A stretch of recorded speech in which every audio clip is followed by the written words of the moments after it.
So welcome guys. तो बेटा, जैसे ही मैंने आपको बताया था अपनी लास्ट वीडियो में कि मैं आपको जेई मेंस के पी वाई क्यू शुरू करवाने वाला हूँ, सारे के सारे वीडियो सोल्यूशन, वो भी चैप्टर वाइज, है ना। तो अभी हम शुरू करेंगे हमारा जो टॉपिक है रिलेशन। तो आगे जितने भी आपको क्वेश्चन मिलेंगे तो वो सारे के सारे रिलेशन के ऊपर मिलेंगे, है ना। तो अप टू 2023 तक मैं आपको ये कवर करवाऊँगा। तो अगर इसमें देखें तो अप्रॉक्सीमेटली हमारे पास 35 टू 40 क्वेश्चंस हैं जो रिलेशन के ऊपर बेस्ड हैं। तो सारे के मैं आपको वीडियो सोल्यूशन इसके प्रोवाइड करूँगा और इसकी पीडीएफ का लिंक आपको डिस्क्रिप्शन बॉक्स में मिल जाएगा। तो वहाँ से जाकर आप सारे के सारे रिलेशन में जितने भी क्वेश्चन आ रखे हैं ना, तो वो डाउनलोड कर सकते हो, है ना। अब सबसे पहला क्वेश्चन है ये AIEEE 2010। आप ये बोल सकते हो कि जेई मेंस 2010 में पूछा गया ये एक क्वेश्चन है, ठीक है। तो देखिए क्या कह रहा है कि हमारे पास एक आर सेट डिफाइन करके दिया हुआ है। तो सबसे पहले दो रिलेशन है, तो सबसे पहले हम आर आर रिलेशन को देखते हैं। तो अब सबसे पहले हमारे पास आर रिलेशन है।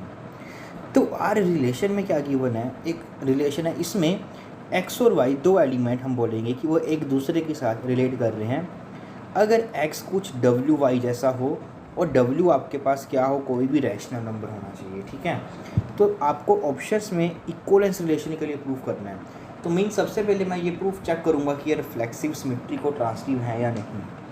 तो अगर हम इसको रिफ्लेक्सिव के लिए चेक करें, दैट इज़ सबसे पहले इस रिलेशन को हम चेक करते हैं फॉर रिफ्लेक्सिव।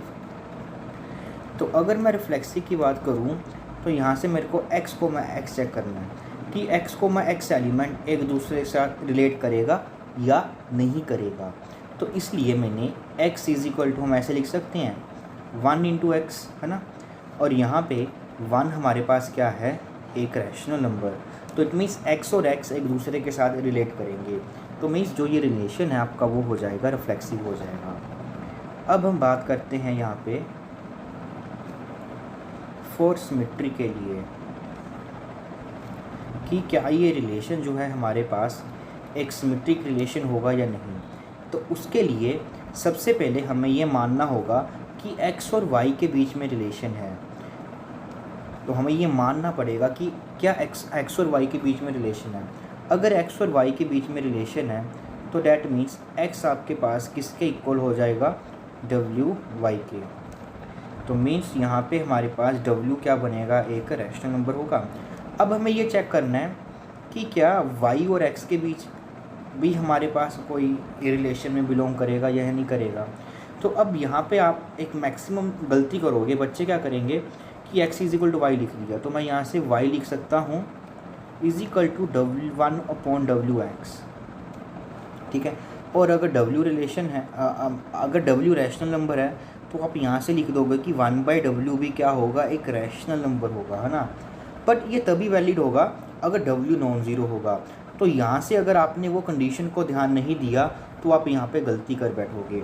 तो यहाँ से तो दिख रहा है कि ये सिमेट्रिक है ना, बट ये तब वैलिड होगा जब w नॉन ज़ीरो होगा। तो देखते हैं कि जब w ज़ीरो हो जाता है तब हमारे पास क्या होगा। अब जैसे कि मैं आपको इसकी काउंटर एग्जांपल दूँ, 0,1 एलिमेंट जो है हमारे पास वो R में बिलोंग कर रहा है। क्यों? क्योंकि 0 को मैं कैसे लिख सकता हूँ, 0 इंटू 1 में, और 0 मेरे पास क्या है, एक रैशनल नंबर है। तो यहाँ से मेरे को ये चेक करना है कि 1,0 भी हमारा R में बिलोंग करेगा या नहीं करेगा। तो इसको हम चेक करते हैं थोड़ा सा। तो यहाँ से आप देख सकते हैं कि 1,0 है तो यहाँ पे 1 आएगा और यहाँ पे मेरे को 0 लिखना पड़ेगा। और अब यहाँ पे एक ऐसा एलिमेंट चाहिए कि जिसको आप 0 से मल्टीप्लाई करो और 1 आ जाए। तो यहाँ से हमारे पास ऐसा कोई भी एलिमेंट हमें नहीं मिलेगा। तो मीन्स 0,1 R में बिलोंग कर रहा है, बट यहाँ से 1,0 जो है आपका वो रिलेशन R में बिलोंग नहीं करेगा। तो डैट मीन्स जो ये रिलेशन है आपका वो सिमेट्रिक नहीं होने वाला, ठीक। मतलब कि जो S सेट है हमारे पास वो एक इक्वलेंस रिलेशन नहीं बनने वाला। R set R relation equivalent नहीं होगा। तो मीन्स यहाँ से मेरे पास फर्स्ट ऑप्शन भी आपका डिस्कार्ड हो जाएगा और यहाँ से आर, इसमें भी इक्वलेंस दिया हुआ है, तो फोर्थ ऑप्शन भी आपका डिस्कार्ड हो जाएगा। अब बचे सेकंड और थर्ड। तो सेकंड और थर्ड के लिए मेरे को ये चेक करना पड़ेगा कि जो एस रिलेशन है हमारे पास वो एक इक्वलेंस रिलेशन है या नहीं। तो अब हमारे पास दूसरा रिलेशन आ गया एस। इसमें क्या कह रहा है कि M N P and Q सभी इंटीजर्स हमारे को दिए हुए हैं, और बेसिकली हमारे को ये चेकआउट करना है कि सारे के सारे हमारे पास इंटीजर्स हैं, और हमें ये चेक करना है कि एम और सच दैट एन और क्यू नॉन ज़ीरो हैं, तो Q M is equal to P N. तो बोल रहा है कि ये दो एलिमेंट तब रिलेट करेंगे जब एम क्यू इक्वल हो जाए एन पी के। तो रिफ्लेक्सिव के लिए सबसे पहले हम सेम एलिमेंट चेक करेंगे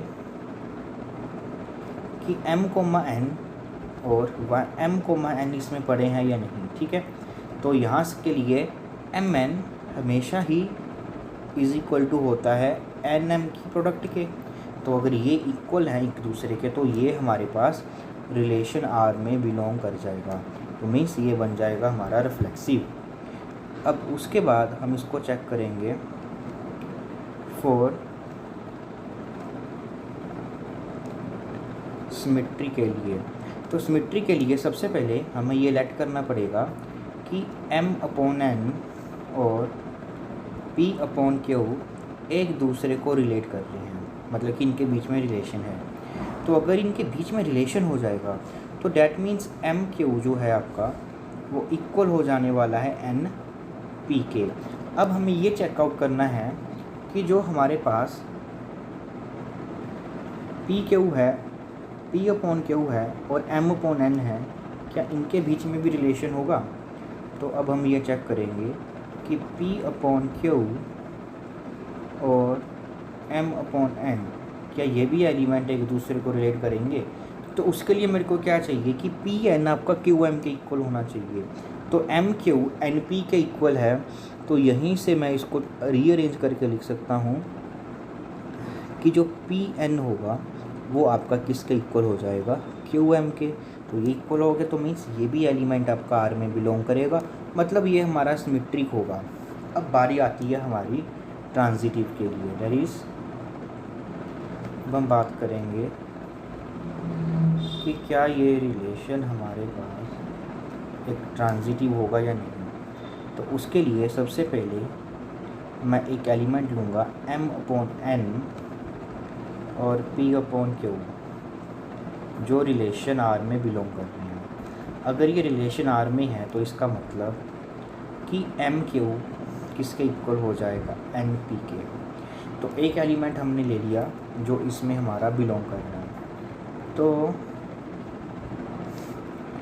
अब m और इसका रिलेशन है, तो आगे p अपॉन क्यू और s अपॉन टी इसका रिलेशन लेना है हमारे को कि क्या ये r में बिलोंग कर रहे हैं या नहीं सर ये r में से लिया हमने ना खुद से। तो इसका मतलब पी टी आपका किसके इक्वल हो जाने वाला है, क्यू एस के। अब हमें ये फाइंड आउट करना है क्या m अपॉन n और s अपॉन टी क्या इसके बीच में भी कोई एक रिलेशन होगा। तो इसको रिलेशन प्रूफ करने के लिए हमें क्या चाहिए कि जो एम टी का प्रोडक्ट है वो किसके इक्वल होना चाहिए, एन एस के। तो मीन्स इसके लिए हमारे को ये चेक आउट करना पड़ेगा कि एम टी का प्रोडक्ट किसके इक्वल आ रहा है, ठीक है। तो एम टी का प्रोडक्ट हमें देखते हैं कि वो किसके इक्वल आ रहा है। एम टी का प्रोडक्ट चाहिए हमारे को एन एस के इक्वल। तो यहाँ से अब देखिए यहाँ पे m है, तो यहाँ से मैं m की वैल्यू निकाल लेता हूँ, वो आ जाएगी एन पी अपॉन क्यू।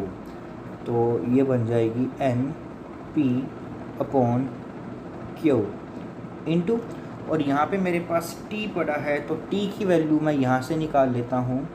तो t की वैल्यू यहाँ से निकाली तो ये बन जाएगा हमारे पास क्यू एस अपॉन पी। तो ये p हमारे पास नॉन ज़ीरो है तो p से p कैंसिल हो जाएगा, यहाँ से q से भी हमारे पास ये q कैंसिल हो जाएगा, और ये बन गया हमारे पास एन एस, ठीक है। तो m t is equal to n s आ गया हमारे पास। तो डैट मीन्स जो एम टी एन एस के इक्वल आ जाएगा, तो that means m upon n और एस और टी जो ये नंबर है हमारे पास, ये रिलेशन आर में बिलोंग कर जाएंगे। तो डैट मीन्स जो ये रिलेशन है वो इक्वलेंस रिलेशन आपका बन जाएगा।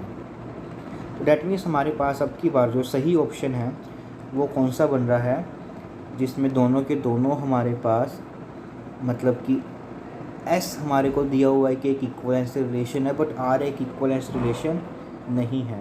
दैट इज़ ऑप्शन नंबर 3 हमारा इसका करेक्ट